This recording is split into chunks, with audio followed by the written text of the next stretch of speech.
ladies and gentlemen, boys and girls, welcome back to yet another episode of the Raw Knowledge Podcast. You already know who I am, you already know why we're here and what we're talking about, with another fantastic guest, with some knowledge bombs for you to be able to take away some key applications and provide a little bit of entertainment as well.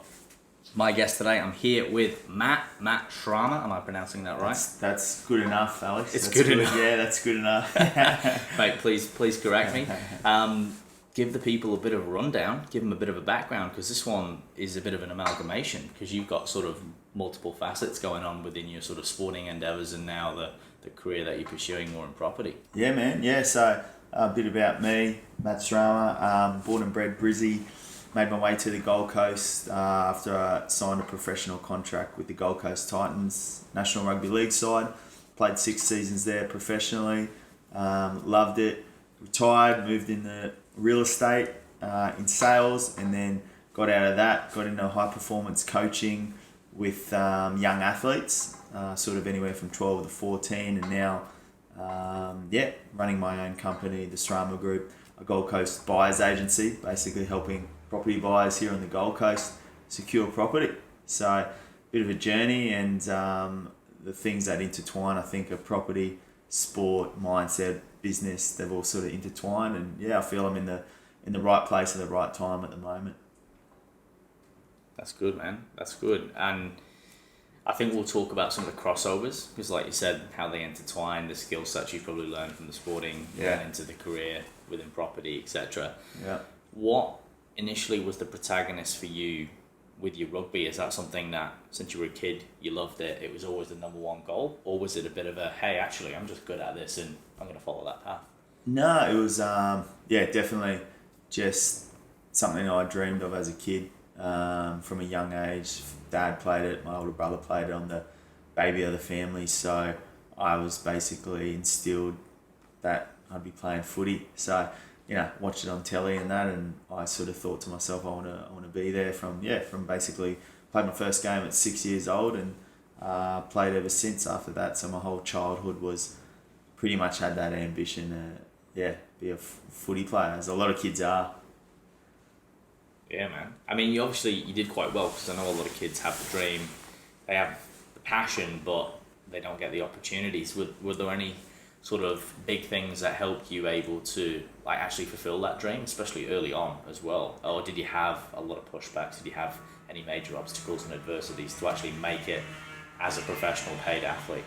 Yeah, I guess you'd ask any athlete.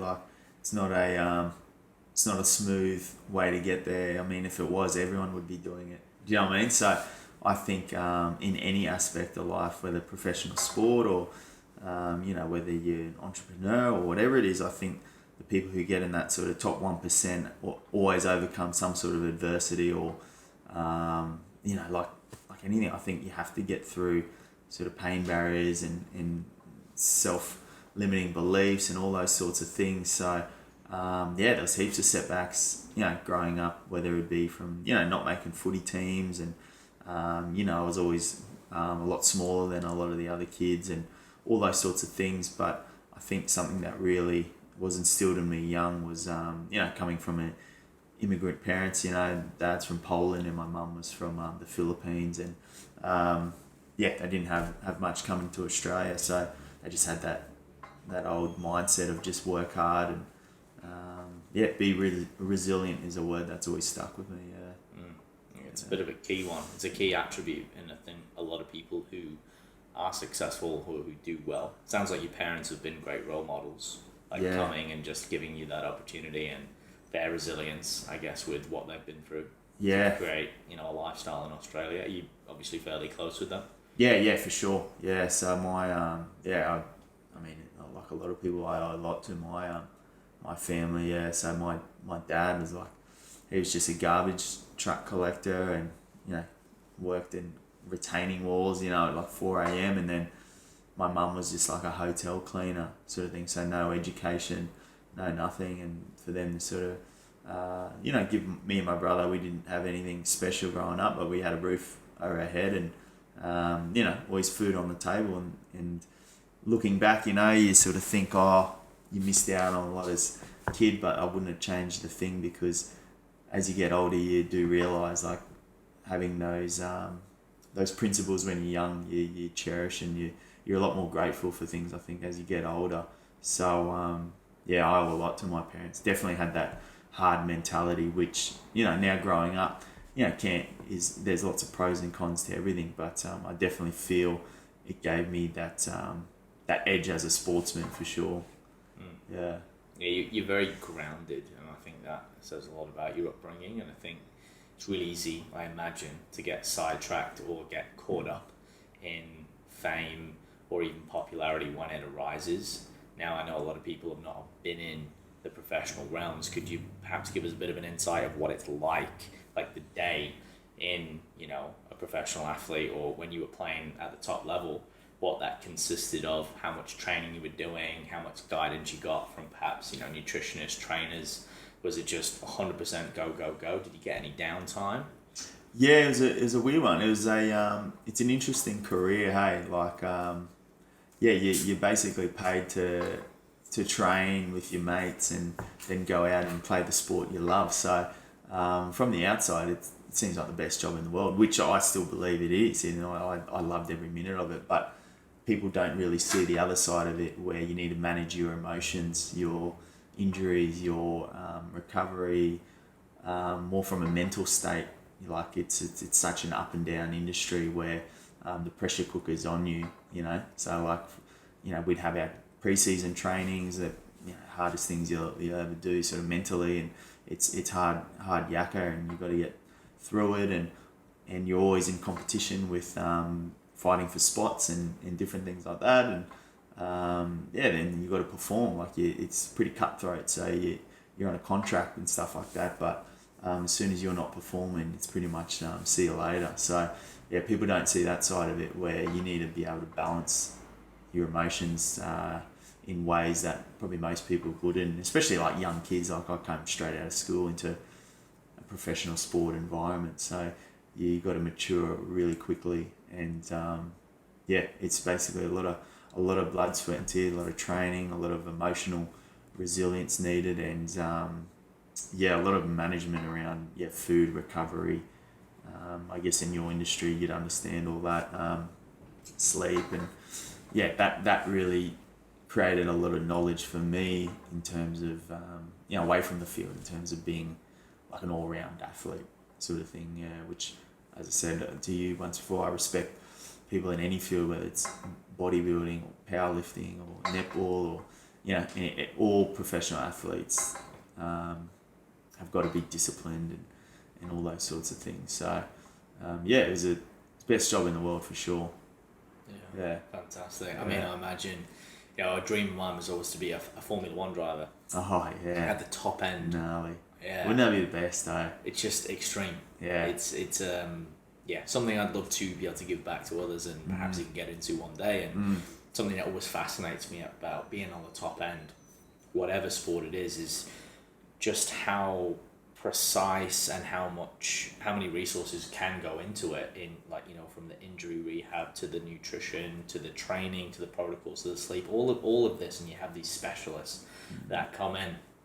And you said before, you know, like, there's things that you've been able to take out of it. Do you think a lot of that you learned from, I don't know if it was a team that you had looking after you or after your squad, when you learned about nutrition, movement, etc., do you think a lot of those things that you were able to apply to your everyday life now? Like, was it very specific? Was it very hands-on? Or was it actually not? Was it very generalized? Do you think there could have been more support for training, nutrition, and you know, sort of recovery, etc., and all of those, you know, modalities? Yeah, no, I reckon there could be a bit more hands-on. I mean, you're in a team environment and the squad's about, you know, 40 people, so it's hard to get that, I guess, in your you can relate, like, that one-on-one sort of coaching or small intimate sort of coaching. But in saying that, a lot of the guys get there because they're pretty self-driven. Do you know what I mean? So like, even off season, I'd still train. You know, they didn't have to check up on us, or you know, you're an athlete playing professionally because you were training when others weren't as a kid. You know what I mean? So is it more guidelines then? Like, they weren't setting you like macronutrients or anything? No, Did they feed you at at the facility, or were you just like, nah, do what you want as long as you perform? Yeah, no. Look, it's getting a bit better now. It depends really on the trainer at the time, like the head performance coach, I reckon, and the staff, because I've had years where, no, it's just as long as you're performing. But I think as the years progress, it's getting a lot more science based and different things. And my last few years there, I was very driven towards calorie intake and all those sorts of things. Me being a smaller guy, I was always under the microscope to make sure I'm eating enough food and all those sorts of things, because the amount I was running each day and training and weights, just was not getting enough food and putting on weight, because at 80 kilos tackling 120 kilo guys, like your body needs that muscle and impact is basically. So yeah, a lot of the food part of it was self-driven, but they gave you guidelines, yeah. But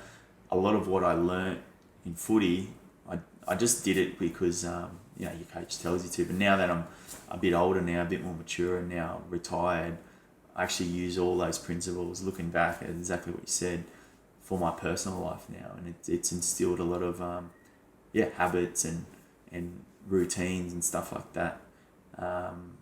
Just in normal life now. It's been good, yeah. Grateful for that. 100%. I feel like there's, as you said, it's getting better. Yeah. And there's a lot now. I think the athletes are realizing where they can go. Actually, if we supplement with strength training, if we have more specific, nutrition regimes, that you can definitely get more. I mean, I always say, me and my dad talk about this, like you look at the rugby players back in the day, and you look at them now, they're pretty damn jacked. Yeah, right? 100%. Back in the day, it was just lads running around. Have a beer at half time. Exactly. Yeah. Literally, Pretty funny. Yeah. But now everything's, and I don't think we want to get serious, but at the same time, I think we still need to remember it's a game. It's fun. Yeah. And it's amazing that you can play this and get paid for it. Yeah. You made a really good salient point before when you go back to, and you said it was like, getting to train with your mates, you get to spend time, and I imagine you make great friendships, and you've got some phenomenal memories. But that does leave a bit of a hard sort of end if you come out of that, and a lot of, I know, sports athletes, they don't know what to do. Yeah. Especially when, you're still so young and you finished up. Now, fortunately for you, you found something you're passionate about. Do you think a lot of athletes struggle for a little while and become almost institutionalized when they're in there, and then they come out and they're like, what do I do in my life? Like, all I did was play footy with my mates. Like, I was really good at it, but now what? Literally, you nailed it on the head. Like, it's one of the most common things about post-athlete transition. That sort of creates, it's huge. Like the depression rates and just you hear guys getting lost, and we all go through it as well. But because it's literally, you come out of school, you put in this on a bit of a pedestal, and you living your dream basically. But there is an expiry date on that. So when that day does come around, it's a bit like, okay, now what? You're basically back to where you were as an 18-year-old in the real world, where everyone's sort of got jobs and got a good resume and built up experience. So a lot of guys just struggle because for their whole career it was all about footy, and it was hard to have any other passions when you're playing because you're so focused on making the team each week, getting re-signed, performing. That's what matters. It's like a bit of a bubble. So as soon as you're out of the bubble, you're back in the real world. So you nailed it. It's you ask any athlete, any sport, it's always a tough transition. What was it like for you? Like, did you have this in the back of your mind that, hey, you know what, when I finish one day, I have an idea of what I want to do? Or was it something that was quite different to what you perhaps anticipated? Or did you not have a clue? Just like, you know what, I'll cross that bridge when I come to it. Literally, no idea. You probably ask them most dudes, like, you just have no idea what's coming or what to do. So I was in an interesting situation where I actually retired, due to sort of medical advice. So, I did my ACL in round 2, and I was coming off the back of about 8 surgeries all back to back, and that after that one they sort of said, you should retire, and I had a few hip problems and cam lesion surgeries and a bit of bone was just a lot of pretty bad sort of injuries, which would cause a lot of long term damage if I kept playing. So I had a few months as my contract was running out to sort of have a think, because literally had no idea what to do.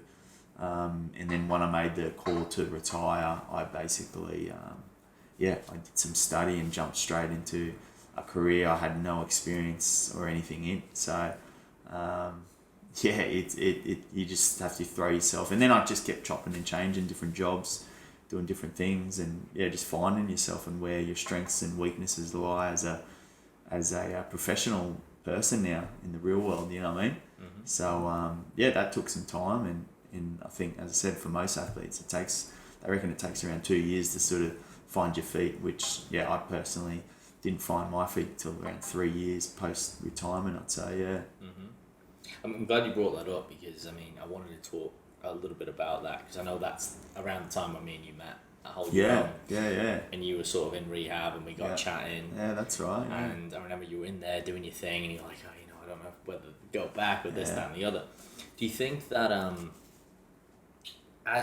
because you had that background in sporting endeavours, have you found that when you did come out and you were doing your rehab, and you sort of made that decision, unfortunately I've got to stop this, because I imagine, I'll ask the question, if you didn't have the injury, would have you carried on? I mean, it's a bit of, I imagine it's a no-brainer, like you would have, but I don't know. For sure. Oh, wish you could. Man, 100%. Yeah, I would have just kept going till the body. It's like that in rugby. It is. Yeah. But it's one of those ones, isn't it? Like, I'm all about things happen for a reason, for sure. And when one door closes, it means another one's opening for you to walk through. You know what I mean? Yeah. So there's no point keep banging on the door that keeps closing on you. So, if in an ideal world, of course, I'd love to be, continually playing and be awesome. But also in saying that, I think if we all lived in a world where we've got this blueprint of how we want it to be, you know what I mean? We'd all be. I think that's the problem. So many of us have expectations, and we hold on to those expectations. And do you know what I mean? And as you know, I know, everyone knows, not everything goes to our blueprint in our head. Pretty much 100% of the time, always things don't go to plan. It's how you respond to those, and how you reconfigure yourself, and move past it, and keep building on that. And I think, as I said, things break down, and then you get to break through. 100%. Yeah. Like it. Yeah. It's a good mindset. Yeah, I like that one. Yeah. Robin Sharma, if you know him. Yeah. Right there. Yeah. I'm into the quotes. Robin Sharma. Yeah. Philosophers.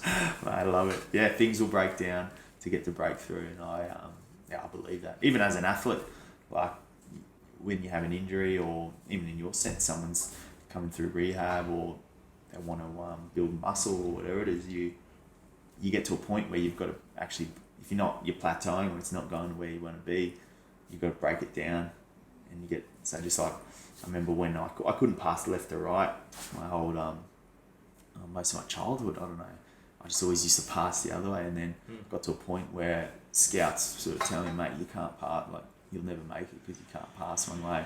Then it's like, okay, I need to break it down to get to that breakthrough. So you always need to break down skills, break down yourself, break down what's going on in your life, and then you'll get to that next level. Yeah. That's right. That's a good point. I think it's a good takeaway for a lot of the listeners as well. Before we get into more of what you're doing now, and perhaps some of the transition, what are some of your fondest memories from playing at that high level, and perhaps contrast that with one of the biggest adversities? So I guess maybe the fondest memory, the biggest win, versus the toughest challenge, and that could have been perhaps that injury and exiting the thing that you first fell in love with. Yeah, I guess probably the best memory, as a lot of footy players would probably say, is the debut, like my first game.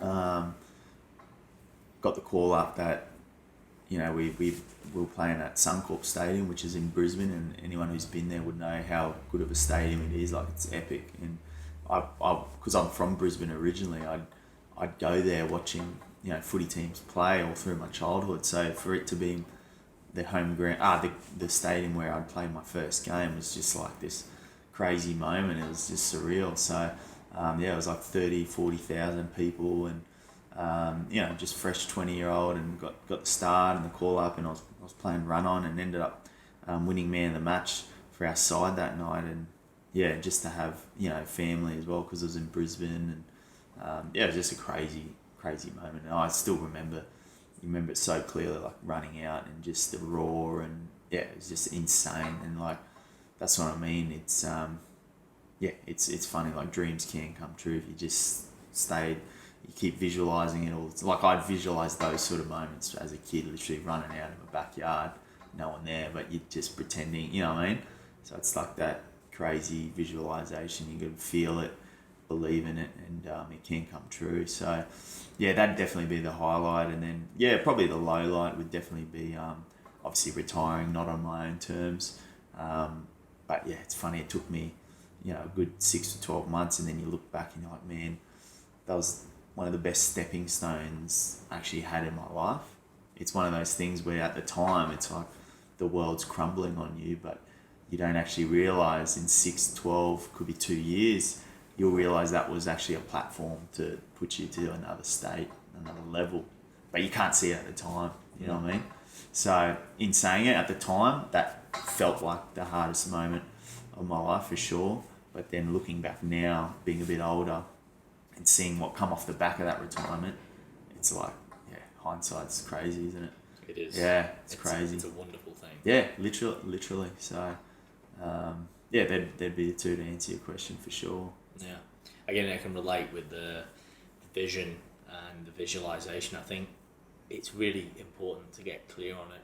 People think it's a bit sort of woo-woo, but you have to completely immerse yourself in that, what it is like. I mean, I kind of got goosebumps when you were talking about it, because being on what I call the stage is many things. It can be a concert stage, it can be the stage that you play for in a stadium, it can be on the athletic stage at the Olympics, on a running track, or on a bar. It doesn't matter. Like, if that's your thing, like, that will be the biggest rush for any performer, whatever it is. And it's just an absolutely beautiful feeling to be able to come out, and just that energy. It's hard to describe, but it's for people who understand and know, it's like, there's nothing like that fuel on the fire. It's a wonderful thing. 100%. And as you were saying, like, people do think it's like a woo-woo thing, like visual. I see it more like you're telling your subconscious where to go. So you're giving yourself clarity and a bit of a path to follow. Like, so many people, I feel, go through life without any sort of vision or any sort of ambition, or just something to at least dream and follow. So the compass is always just going to lead you around in circles and lead you to the same spot you've always been in. Do you know what I mean? So I think visualization is huge. Try and really feel and visualize where you want to be, and next week, next month, 2 years, 10 years, like literally vision it and feel it, and what are the steps you need to do to get there? What person do you need to become? What limiting beliefs do you need to break from? All those sorts of things. And things just start popping up in your life, not like from a woo-woo point. It's because your brain and your subconscious is actually more aware of them coming into your life now. You know what I mean? It's that old car analogy. When I got my car, I'd never seen it before, and then ever since I got it, I see it everywhere now. Do you know what I mean? So it's like people who have an abundance mindset keep seeing abundance. People who have a negative mindset and a lack of mindset always feel, and they keep, why me? I got a lack of this, I got a lack of that. You know what I mean? So I think visualization is huge. Yeah. And from an athlete point of view, you talk to all the best athletes, they all incorporate it for sure. You have to. Yeah. I mean, it's been proven psychologically, if you want to practice a skill, if you can rehearse it in your mind. I think a really popular one that people might know of, or they can search up, is actually the Australian swimmer. What's his name now? His name's just gone out of my head. Jesus, that's terrible. I keep wanting to say Phil Heath, he's the bodybuilder. But, I know that's definitely not. I don't know why I'm saying that. The people will be screaming it down the microphone now. But his psychologist said to him, I want you to visualize this, every day. And it was when he was a kid.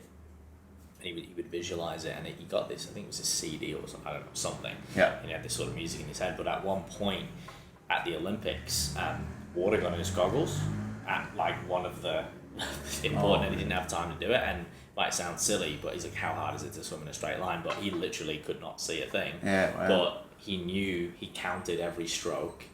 He knew Michael Phelps. There we go. Oh, Michael Phelps, yeah.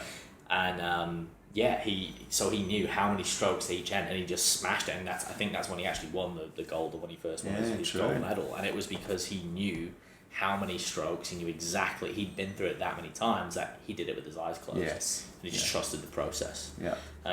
But yeah, I think, and I know that's something, I mean, you and I have in common, we're big on sort of self-development and a lot of those tools, and I think people are too quick to turn their nose at them, but again, they're the people that usually are the victim, the scarcity mindset versus the growth and the abundance, which is easier said than done, but you have to take ownership for everything, the good, the bad, the ugly, and over time, if you do take ownership for that, that's how you can reach that, what we call there's like a ladder. It's called the growth ladder. Yeah. And at the top is making things happen.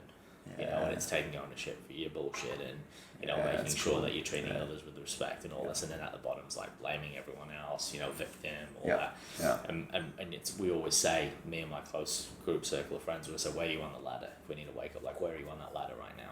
Cool. Don't feel sorry for yourself, like maybe we need to have a little bit of a chat, like you need a bit of a pep talk, but like, where are you on that ladder? That's cool, eh? I like that.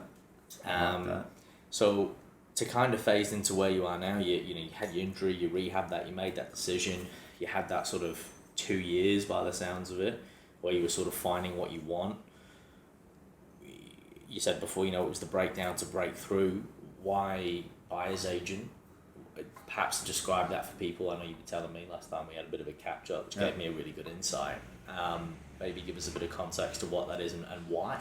Yeah. You wanted to do that a little bit more.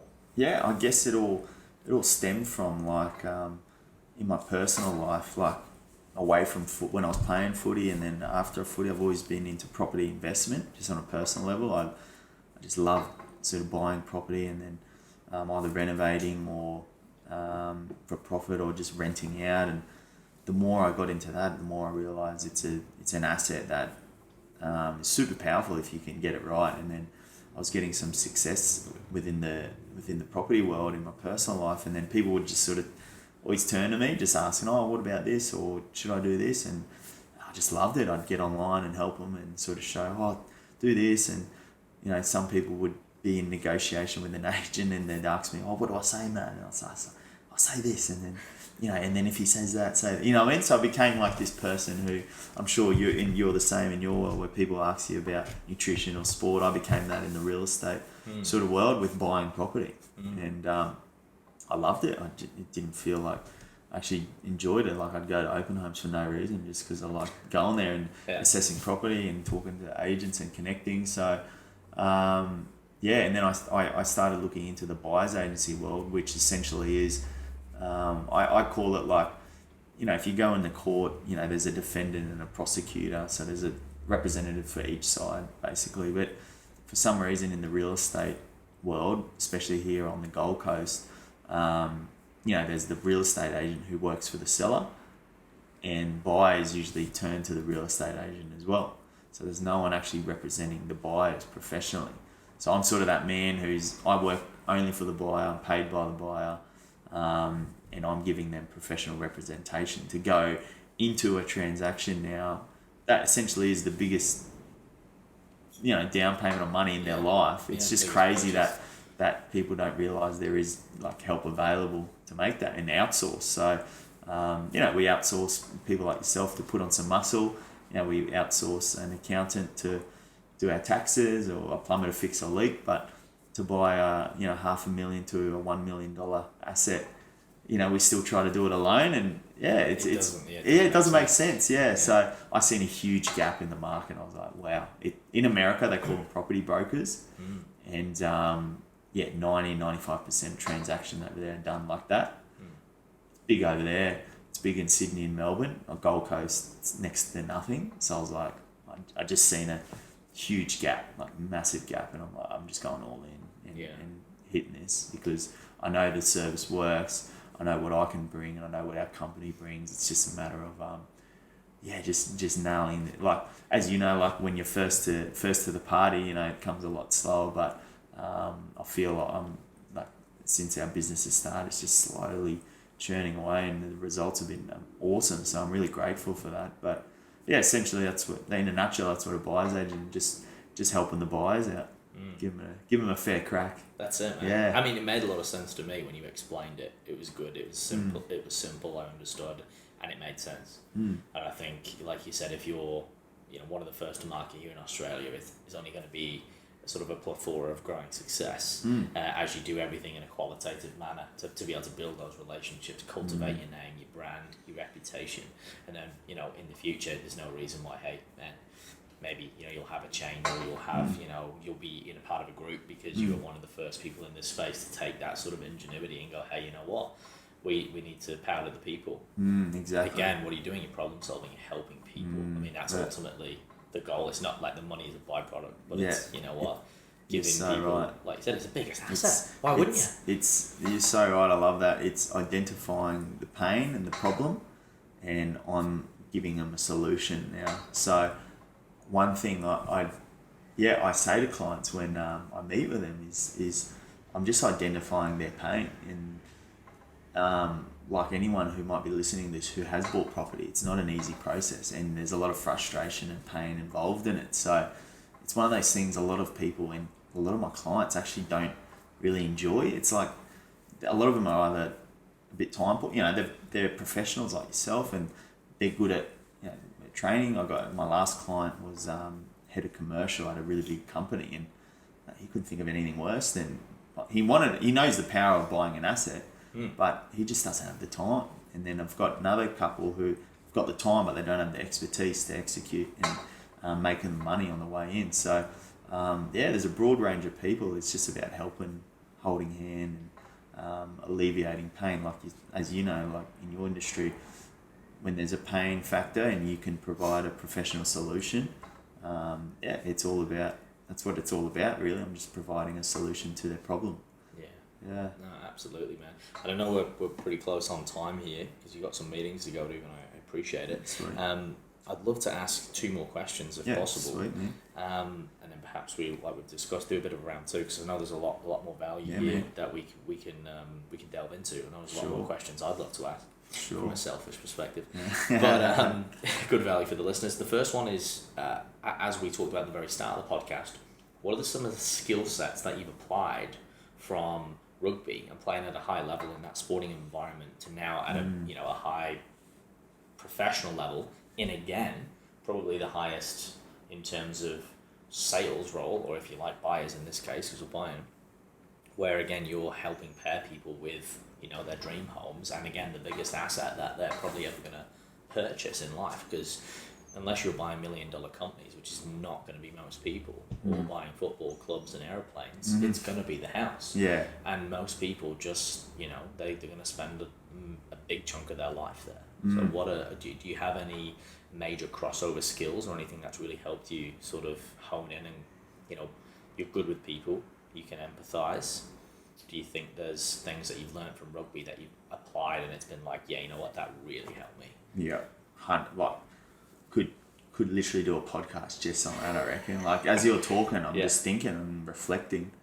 You can see the wheels turning. Yeah. Oh man, it's insane. Like literally everything that got me to where I got in sport is now helping me as an entrepreneur in my business now. It's crazy. Like, discipline's probably the first thing that popped in. Like, I don't have a boss who I need to. It's up to me at the end of the day. So if I'm not putting in the discipline, making the calls, putting in the effort, hustling on the ground to find my clients the quality property that no business breathes. Do you know what I mean? It's the oxygen. So, and no one's there to tell me to do that. It's completely self-motivated. So same as when my footy, no one had to tell me to do those extra hours of training or those extra skill sessions. You know, it's self-driven. So I think when you have a bit of a purpose, you lay down the law to yourself and your own standard, and you make it happen. I think that's what it is. It's the internal dialogue. I heard this from Tony Robbins, actually. It was like, your internal dialogue, we've all got a set standard.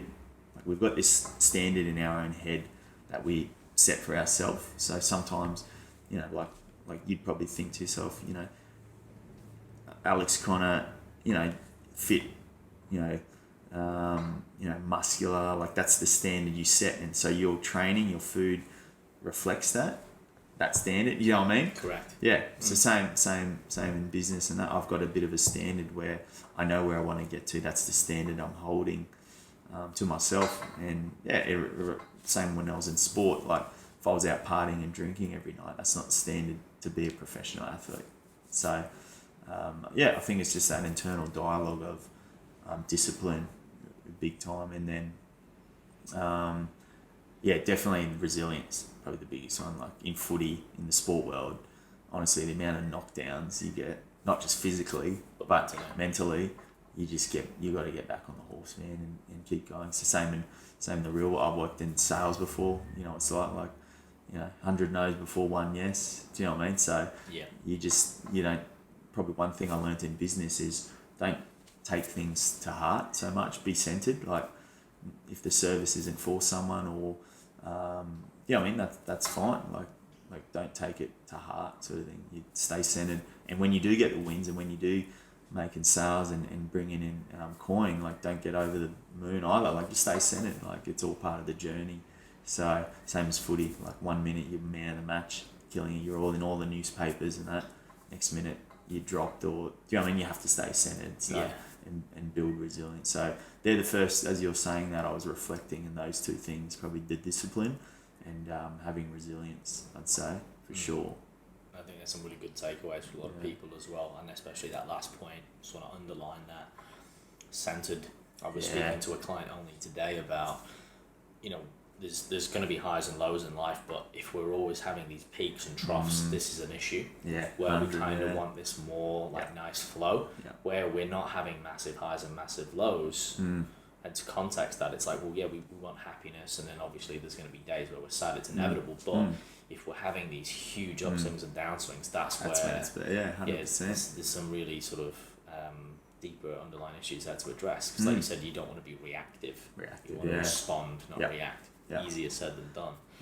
My last question for today, Matt, so I think I'll save some, not only just the other ones, but the sort of last signature question I ask all my guests for the next one, because it's a bit more in depth. This one's still thought-provoking, and I think that you'll have a really good answer for it based on what you've said. It's if you could get one post out to social media, it would completely free, but it would get in front of absolutely everyone, so the best paid advertisement for free.